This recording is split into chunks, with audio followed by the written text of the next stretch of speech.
3天讓你成為三國謀定天下嘅老大，只要俾我3天。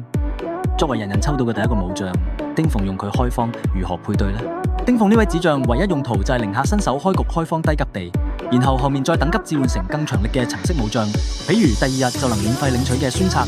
首先我哋開局係必定能領取隨勝嘅 T0級別嘅前排武將，然後攞住開局送嘅尋寶令，抽卡亦能抽到一個輸出橙將，一個橙色戰法，開局嘅開荒陣容就有咗隨勝、丁鳳，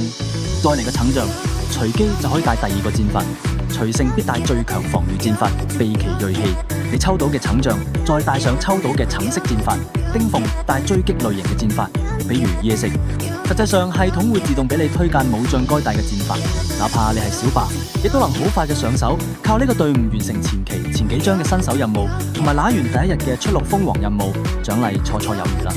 之後呢，就可以攞住獎勵尋寶令繼續抽新嘅武將，等到你抽到更好用嘅陳卡，或者等到第2日攞到陳卡孫策之後，就可以把丁鳳召喚掉啦。參謀送嘅陳卡好多，丁鳳在呢度作為寧夏新手開荒過渡就 OK 啦。後面好用嘅陳卡多咗呢，不過從開荒配對起手，各位小白最起碼都要學習到參謀配對嘅基礎思路。